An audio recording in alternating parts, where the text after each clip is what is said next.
George Aoko, Ramogi TV, Mombasa.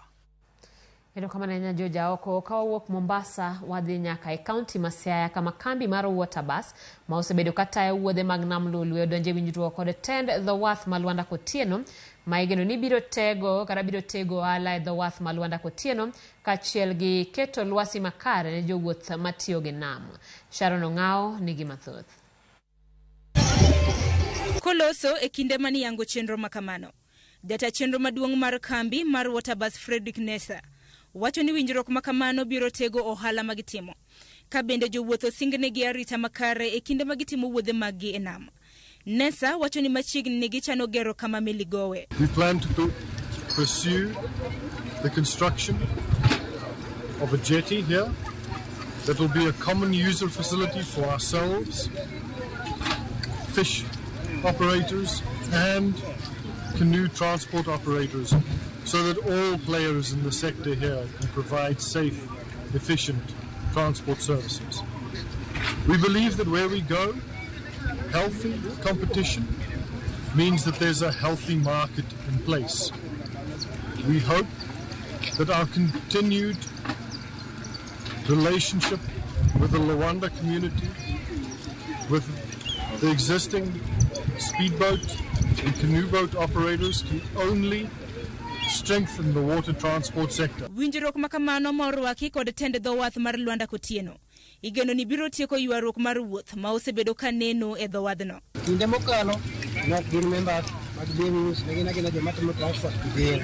Koro ne wabet kodgi mag yie ne kochakre gi to kawuono wachako kodgi wuoth manyien kendo gik moko mabie waro gine gitimnegi ibiro timo mana ka wawuoyo kodgi. Kopone nitie nikech Waterbus ne kurito sane ma igeno meno assess time ni yiedhi ringe nam ka mang'eny time kuriti mane momiyo ne koko ni sani wi agaba grill ni kuwuok saa 2 kuwuok saa 2 ok ochako med no saa 2 gi nus mondo we thuolo ni yiedhi moko be mondo dhiyo mondo gibende ng'ato otembaki ne mondo na paro ne gidhi nego yiedhwa matimo transport to kane gibiro nikech good relationship they have given time gichiwo thuolo ma yiedhi bende ringo go to gin be giringo go. Nyasi makamano mane obagi e dho wath mar Lwanda Kotieno bende no yuorie gi jotelo mopogore ma bende opako kambi mar Waterbus kaluwore gi chenro margi.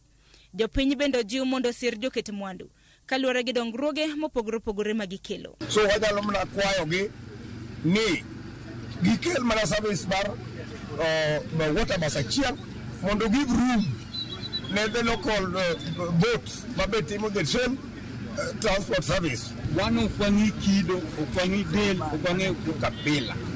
Warwako ng'ata mondo biotimna development kaeri mondo wabe kaka community mondo wabeneni. Kaluwore gi dwaro makamano, kambi mar Waterbus kachiel kod tend the wuoth mar Lwanda Kotieno bende ne ochopo winjruok ne gibiro chano kaka wuodhe owinjore otim.